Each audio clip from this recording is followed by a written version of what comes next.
Something I don't do often enough is slow cooked meals. I will get to a slow cooker series eventually, but today we're making a maple chili slow cooked lamb shanks. The meat just falls apart in your mouth. They're incredibly delicious and all of the ingredients are easy to get. Now for the prep, we're going to need 2 brown or yellow onions. Slice off both ends, slice it in half and peel it. You know the drill, save it for a stock. Cut each half into quarters, rotate it 90 degrees, and then dice it into large to medium sized pieces. Doesn't have to be too fine because it is going to be slow cooked, so the larger the better. I've got 6 cloves of garlic here. What I'm doing is just pushing the side of my knife down on top, push it down to crush. This will activate the allicin compound, and you can leave it like this if you wanted to, just go straight in whole, or you can roughly chop it. The choice is all yours. Doesn't need to be a paste for this recipe. We do want those larger chunks.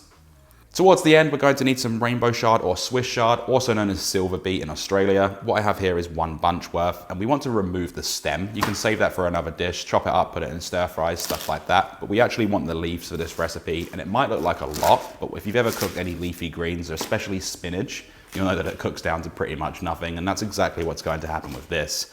Also, I do recommend just chopping up the leaves a little bit. Unless you want to leave them whole, that choice is all up to you. Along with the silver beet, we're going to need 2 cans of chickpeas. I'm just running these through a colander, then rinsing them off with cold water and draining them. This is just going to be added in at the end for a little bit of extra protein, a little bit of extra bite. It is absolutely delicious, but you don't have to use them if you don't want to. Now the star of the show is the lamb shanks. Unfortunately, I couldn't get bone in, so I'm using bone out. And this is roughly 4 lamb shanks worth, and the recipe won't change if you have bone in or bone out, so don't worry about that. What I'm doing with these is just checking for excess fat and silver skin. Just remove it with your knife. Try to get off as little meat as possible. We don't want any wastage and you'll have less deliciousness at the end. And you should have something that looks like this when it's all done. Now for the rest of the ingredients, we're going to need some almonds, some pepitas and mint leaves. This is going to create a delicious crust that we can sprinkle on over the end product. I highly recommend making it. It is delicious. Then we're also going to need a little bit of chicken stock, maple syrup, some cumin seeds and chili, as well as salt, pepper and oil. To get this cooking, place a large high-rimmed pot over a high heat. Generously season the lamb with salt all over. Make sure you do it both sides. And I don't usually put pepper on it at this point, just because we're cooking over that hot heat. I don't want to scorch it. When the pot's nice and hot, add in 1.5 tablespoons of olive oil and add in the lamb. We're going to sear this for about 4 to 5 minutes on each side. We're going to get that nice, beautiful brown crust that's going to lock in all of that flavor and also help the meat cook. Once that's done, flip it over and repeat that process. And the amount of heat that's in the pan will depend on how long it takes to sear these off. Some pans can get hot a lot quicker than others, so just keep an eye on that lamb and what color it's at. Once you have that done, remove it from the pan, place it onto a tray, and then turn the pan down to medium-high. Let's then add in the onions, spread them around and saute for about 3 to 4 minutes, just until they're a little bit transparent and they've picked up most of that flavor that the lamb left behind. Also, I do recommend putting your extractor fan on, just so you don't set off your smoke alarm. Anyway, once that's done, the onions are translucent and they've picked up that flavor that the lamb left behind. We can add in all of that chopped garlic, as well as 1.5 tablespoons of cumin seeds. That's going to add a beautiful earthiness. Season to taste with a little bit of salt and cracked black pepper. 15 cracks worth. Then mix this all through and cook this for 1 minute, mixing it the whole time. We don't want that garlic to burn.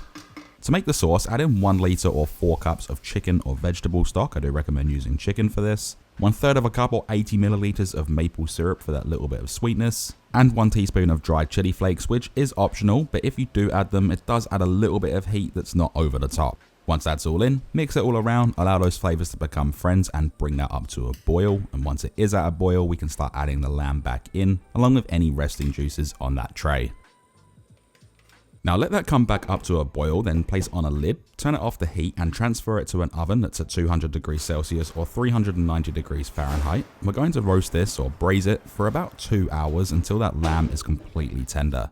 In the meantime, we can make an almond and pepita and mint crust. This is completely optional, you don't have to do it, but in a pan over a medium heat, add in 1 tablespoon of extra virgin olive oil, 1/2 cup of shaved almonds, 1/2 cup of pepitas, and a little bit of salt to taste. Then toast this for about 2 to 3 minutes until those almonds have become nice and golden and nutty. Then remove it from the heat and transfer it into a bowl or plate just so it doesn't continue cooking in that hot pan. Another ingredient for the crust is about 6 to 8 mint leaves. It is optional, you don't have to use it, but scrunch it up and then roughly chop. Doesn't have to be too fine, and this goes perfectly with lamb. And once you have that chopped up, we can add over the almonds and the pepitas once they've cooled down a little bit, and then roughly chop everything together. And don't make this too fine, you do want to have those larger chunks, but just make sure nothing is still in its whole form. You should have something that looks like this. After about 2 hours on the lamb, it's beautifully tender, so we can remove it from that oven. Just be careful because everything is extremely hot, including that lid, so make sure you use a tea towel or an oven mitt. Place this back over a medium-high heat and then remove the lamb. We want to remove this just so when we're stirring things around we don't break it up because it is extremely tender at this point. Give everything a really good mix through, make sure all of those flavors have become friends, and then bring this back up to a simmer or just a very light boil. Then we can start adding in that rainbow chard or Swiss chard or silver beet if you're in Australia or New Zealand. Spread it all out so it's not sitting on top of one another, and then mix it through, and we're going to cook this for about 2 to 3 minutes, only until it's wilted and softened and we can have a little bit more room in the pan.